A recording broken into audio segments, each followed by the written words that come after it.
안녕하세요. 심플한 관심 종목 TV입니다. 해당 영상은 이제 공부 기준을 잡으실 때 공부 기준에 대하여 이제 순서 같은 그 중에서 이제 기준을 좀 복잡하게 잡으려고 하지 마세요. 처음에는 최대한 간결하게 보는 게 더 우선입니다. 큰 그림을 보셔야 돼요. 처음부터 막 디테일하게 어떤 막 패턴에 집중을 한다거나 혹은 뭐가 있을까? 뭐 기법들 뭐가 어떻고 어디 돌파하면 뭐 시세 주고 막 이런 것보다는 좀 간결하되 큼직하게. 그래서 해당 영상에서 이제 차트 쪽으로 갔다가 말씀을 드릴 때 그냥 기준을 강력한 걸로 크게 보세요. 간단하게 좋은 기준들 뭐가 있을까요? 누가 봐도 이건 좀 강해 보인다. 아니면 이건 좋아 보인다. 그런 생각이 들 법한 차트상의 기준들. 자, 기본적으로 상한가가 있겠죠.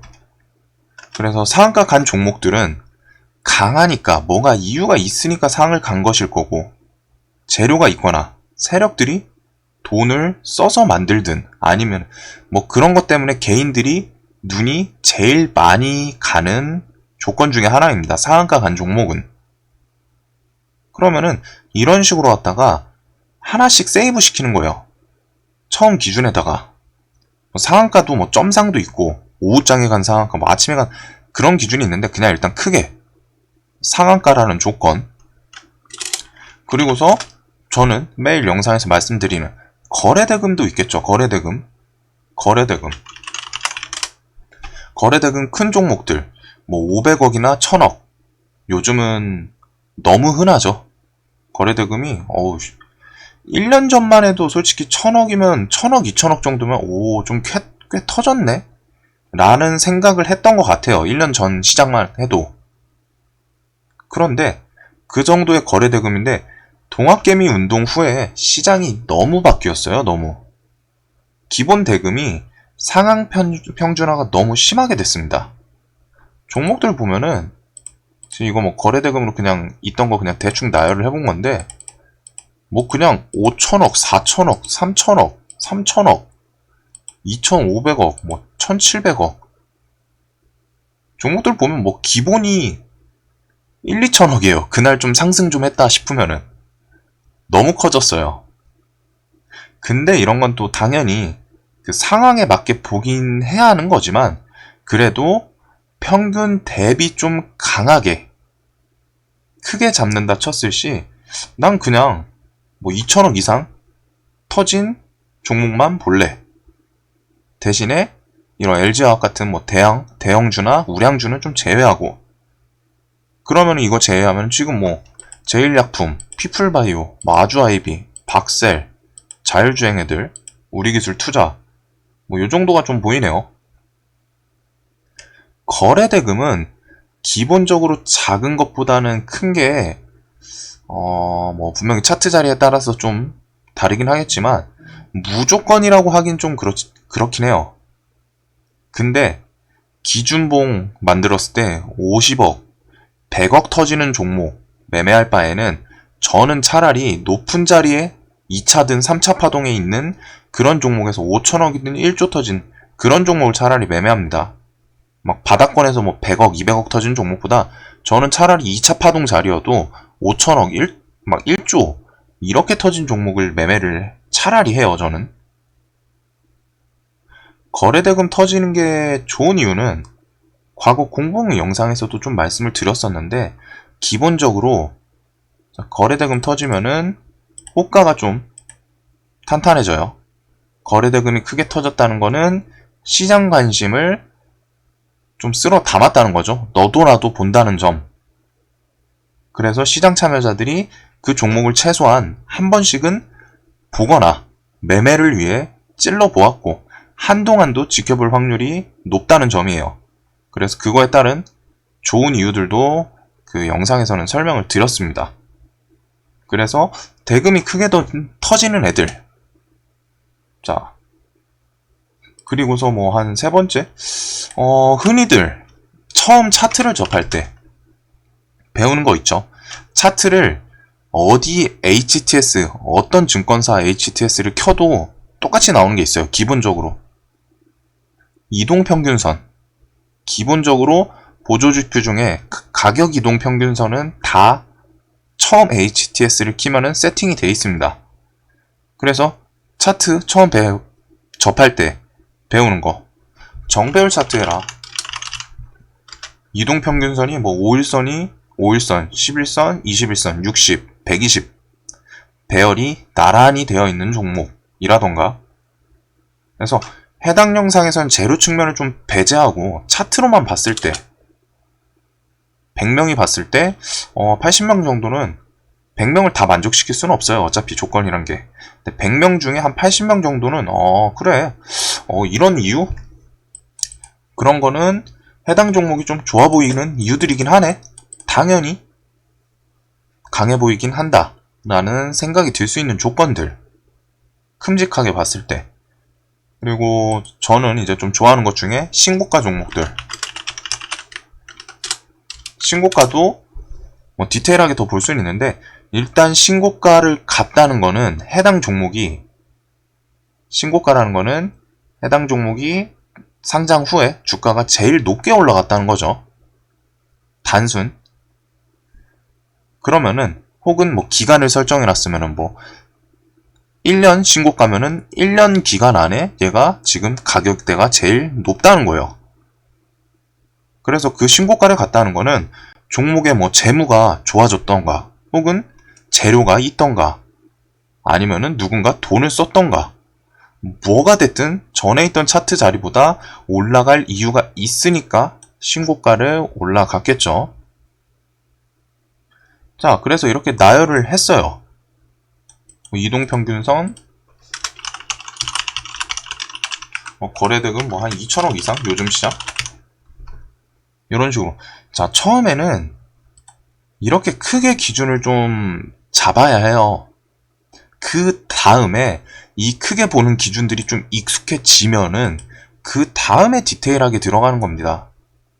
처음부터 디테일하게 막 뭐가 어떻고 이동평균선도 막 이격도도 있어요. 이런 거는 이격도 막 뭐가 어떻고 거래대금은 어디서 얼마가 터져야 되고 상한가도 뭐 점상인지 아니면 오전에 닫은 상한가인지 오후에 닫은 상한가인지 상한가 닫으면서도 거래대금이 크게 터져졌는지 아니면 뭐 그냥 숨도 못 쉬게 그냥 빠르게 닫아버렸는지 신고가도 뭐 60일 신고가인지 1년 신고가인지 등등 처음부터 방금 말씀드렸던 그런 조건들처럼 디테일하게 들어가면은 애초에 큰 그림을 못 보고서 시야가 좁아집니다. 처음에는 이런 식으로 갖다 좀 러프하게 크게 보시되 이렇게 크게 봤던 종목들이 흐름이 눈에 익는다 싶으면은 그때부터 조건을 하나씩 추가를 하는 거예요. 자세하게. 상한가도 아까 말씀드린 거 디테일하게 들어가면은 얘도 점상한가 그 다음에 오전 10시 전 상한가 그 다음에 오전 장중에 상한가 오후 1시에서 뭐 한 2시 반 사이 상한가 그리고 막판에 풀렸다가 닫았다가 풀렸다가 닫았다가 다 동시호가에 가는 애도 있어요. 이런 종목들 이런 애들 따로 모아두고 보시면은 움직임이 달라요. 분명 당연히 점상한가 간 종목은 높은 확률로 다음날 갭이 크게 뜨겠죠. 그만큼. 오후장에 늦게 풀렸다가 막 오르락 내리락 하다가 동시호가에 들어가는 애들은 다음날 갭이 상대적으로 적게 떠요. 등등. 애초에 상한가라는 큰 틀을 묶고 나서 대부분 종목 흐름을 좀 보면서 한번 좀 보고 난 후에 눈에 익으면은 자세하게 세부적으로 좀 나눠보는 겁니다. 두 번째, 거래대금. 거래대금도 처음에는 그냥 크게 터진 거 위주로 보세요. 평균적으로 크게 터진 애들이 훨씬 좋아요. 이거는 딱 말씀드리는 게 대신 대금도 첫 상승 자리에서 크게 터진 애들 움직임이랑 1차, 2차, 3차 파동 터진 자리에서 대금이 터진 것과 흐름이 다릅니다. 당연하게. 그래서 대금이 좀 크게 터지는 애들 움직임이 눈에 익는다. 그러면은 그때부터 조금씩 대금도 뭐 한 2천억짜리 보다 막 눈에 익었으니까 이제 한 1000억짜리 좀 봐볼까? 1000억짜리도 좀 눈에 익으니까 700억, 500억 기준복 만들 때 그러면서 그런 애들을 보다 보면은 거래대금이 적어지면은 호가가 점점 비네. 그리고서 호가가 비니까 종목들의 변동성이 위아래로 좀 편차가 커지네. 그러면은 내가 그에 따라서 비중을 적게 들어가던가 혹은 매도도 거래대금 적은 종목들을 매매할 때는 슈팅이 예상되는 자리에다가 미리 걸어두던가 실시간으로 보면서 대응하기에는 움직임이 빨라요. 대금 작은 애들은 상대적으로 막 순식간 3분 만에 막 10% 올랐다가 10% 내린 애들도 있고 그래요. 대금이 적을수록 많이 나옵니다. 빈도가. 물론 대금이 크게 터진 종목도 신풍제약 사례처럼 막판에 막 꽂아버리거나 할 수는 있는데 평균적인 흐름을 말씀드리는 거예요.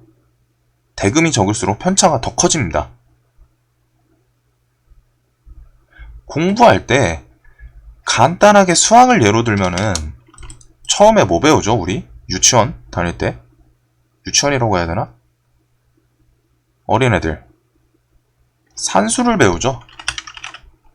더하고 빼고 그 다음에 산수가 익숙해지면은 곱하기 나누기 사칙연산 같은 걸 배웁니다.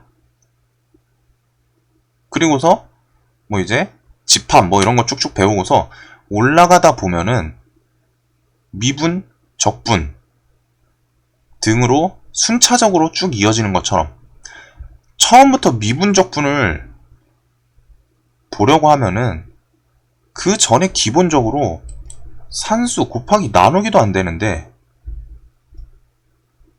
기본적으로 받쳐줘야 되는 시야가 없는데 이해가 안 갈 확률이 훨씬 높겠죠? 그리고 문제점이 있는데 처음부터 너무 디테일하게 보려고 하면은 주식이 질려요. 주식은 좀 길게 비유하는 게 다 마라톤처럼 하라고 하죠. 그게 틀린 말이 아닌 게 텀을 좀 길게 해야 돼요.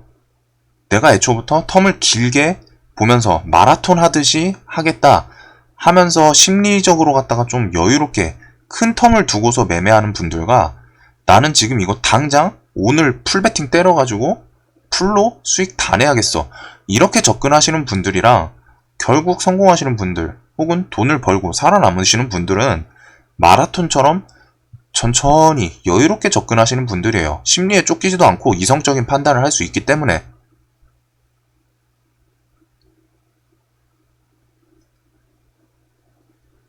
주식이 질리면은 안 그래도 공부해야 될 게 많은데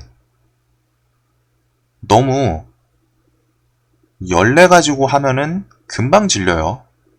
공부해야 될 것도 많은데 조금 공부하고 땡친다는 거예요. 지식이 없는 상태에서 고등 지식을 밀어넣으려면 받아들이기가 당연히 힘듭니다. 괜히 학교에서 알려주는 수업들이 순차적으로 올라갈 수 있는 구성으로 되어 있는 게 아니에요.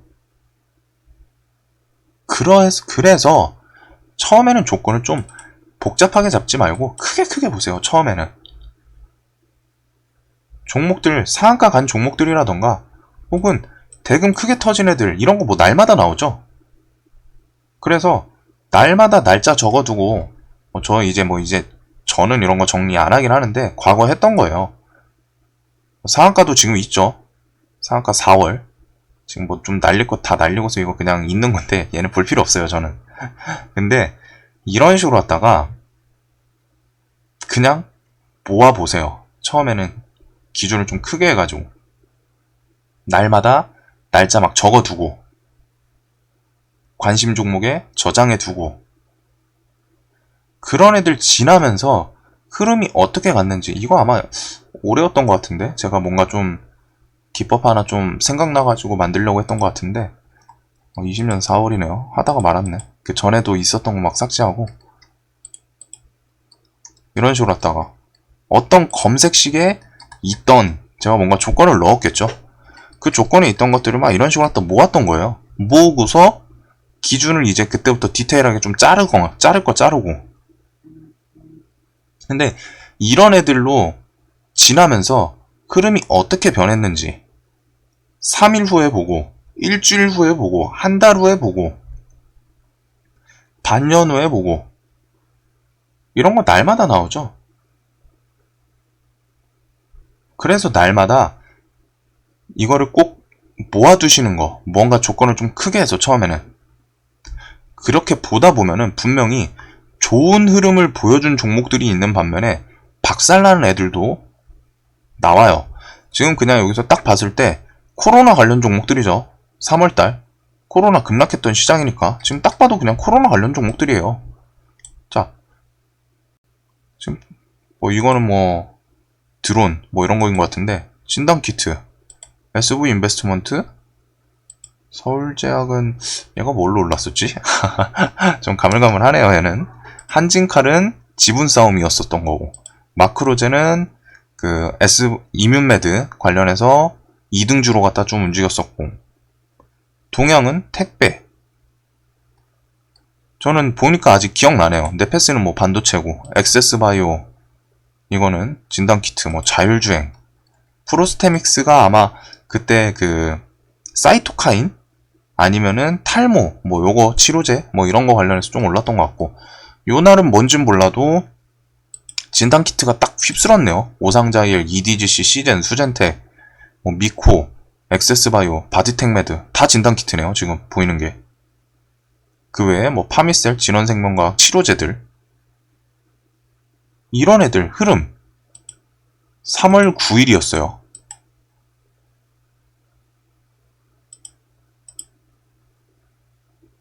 (3월 9일) 대금이 대략적으로 한 700억 터졌던 시즌이네요. 거의 첫 파동 만들었던 그 자리. 상승 후에 코로나가 조금 잠잠하다가 우리나라 들어오면서부터 크게 터졌죠. 얘네들이 진단키트들 실적 막 하면서 그랬던 시즌이네요. 그래가지고 이런 식으로 왔다가 보는 거예요. 박살나는 애들도 나오고, 그러면 그런 애들 이유를 찾아보는 거고, 얘가 왜 이렇게 안 좋았지? 안 좋은 종목도 있겠죠. 흐름이 뭐 이렇지? 그리고 그 와중에 반등이 나오는 구간도 있습니다. 구간이 어디쯤이었는지. 대부분 종목이 그냥 죽진 않아요. 죽을 때 죽더라도 대금 터진 애들은 뭐라도 꿈틀꿈틀 하면서 죽습니다. 이렇게 죽을 것 같이. 이 당시에 요 구간에서 물리신 분들은 뭐야 단기간에 막 50% 내려왔어. 그럼에도 불구하고 이 종목 그 자리에서 또 50% 정도는 또 반등을 나왔죠. 대신에 이런 곳에서 분할 매수가 필요한 거고, 대금이 터진 애들은 뭐라도 죽을 때 죽더라도 꿈틀대면서 죽습니다. 지금 생각나는 게 고래사체 있죠.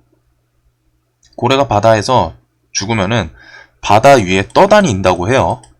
떠다니다가 부패해가지고 터진다고 하죠. 좀 비유가 그런가? 여하튼 대금이 크게 들어온 종목,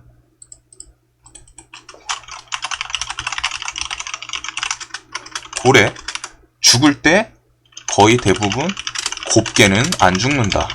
이런 거 곱게 안 죽는데 어디서 발악을 하고 죽는지 그런 자리도 잘 체크해 두시고, 그래서 이런 식으로 갖다가 처음에는 좀 큰 그림으로 갖다가 모아 보다 보면은 좀 이해가 가네. 이 조건이 좋구나. 이 조건이랑 1번, 2번, 3번이 묶여있는 종목들을 봤더니 어디 지점에선 반등이 나오거나, 이게 첫 상승할 때 이렇게 다 갖춰져 있으면은 뭐 2차 파동으로 넘어간다거나, 처음에 이런 큰 그림으로 보고 이해가 가면은 거기서부터 좀 더 세분화된 기준을 적용하면서 보는 거예요. 대금을 줄여본다거나 상한가를 대금 터지면서 간 애들 위주로 본다던가 상승률 20% 이상 종목을 본다던가 재료도 더해보고 신고가도 처음에는 1년짜리 보다가 반년짜리 봐보고 한 달짜리도 봐보고 줄여보고 이런 식으로 그물을 넓게 뿌렸다가 점점 좁히다 보면은 아 이러이러한 기준들은 확실히 종목 움직임이 좋네.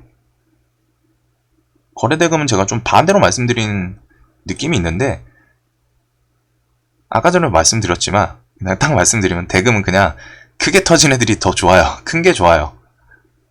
작은 것보단 큰 게 좋습니다. 대금은. 대금이 적어질수록 해당 종목 매매 난이도는 상대적으로 올라가요. 흔들기가 쉬워져서. 처음에는 크게 보세요. 크게 보다가 익숙해지면은 점점 더 세분화시키면서 보는 겁니다. 좋아 보이는 조건들 하나씩 추가해보고 이 조건 어떨까 하고 추가를 해서 보다가 아 이건 좀 아닌가 싶으면 빼고 막연하게 너무 디테일하게 보려면은 봐야 되는 가지수가 너무 많아져요. 경우의 수가 많아진다는 거죠. 그렇기 때문에 정작 봐야 되는 큰 흐름을 못 봐요. 안 보일 확률이 높아요. 저는 주식의 공부 방향에 대해서 어떻게 생각을 하냐면은 어떤 조건들로 종목 선정을 했을 때 해당 종목이 반등이 잘 나오는지 혹은 상승 파동으로 이어졌나 이런 걸 찾는 게 공부 방향이라고 생각합니다. 저는 주식 공부 방향은. 그리고 처음부터 복잡하게 잡으면은 보일 것도 안 보이고 질리기도 쉽게 질리고 경우의 수가 너무 많으니까 뭐 이리 복잡해 하고 때려치는 경우가 많이 이뤄져요. 아니면은 때려치는데 주식을 거기서 나가면은 다행인데 공부는 때려치고 돈은 벌고 싶어서 주식 그냥 이제 그때부터 도박으로 하는 거예요. 그냥 강원랜드 가서 슬롯 땡기는 거랑 다를 거 없이 그냥 뭐 2천만원, 3천만원 그냥 턱턱 벌리겠지. 10번 던져서 2번 수익 나는데 그 2번의 수익이 짜릿해요. 8번 손해보고 있는데 한 번 매매할 때 100만원 수익을 보거나 100만원 손해를 보는데 10번을 하면 1000만원이죠 총. 그 중에서 8번 손해를 봐. 800만원 까이는데 200만원 벌었다고 좋아요. 그러면서 세상 탓하고 그러실 거면은 아예 주식을 안 하시는 게 낫고 하실 거면은 텀을 좀 길게 잡으세요. 주식시장이 뭐 하루 이틀 만에 사라지는 것도 아니고 어차피 주식시장 사라지면 다 같이 죽는다라는 마인드. 좀 마라톤처럼 길게 보시면서 내 남은 반평생 좀 재테크 평생 할 수 있는 재테크거든요. 이거 진짜 손가락이랑 생각만 돌아가면은 평생 할 수 있어요. 나이 먹어서도 할 수 있는 재테크예요.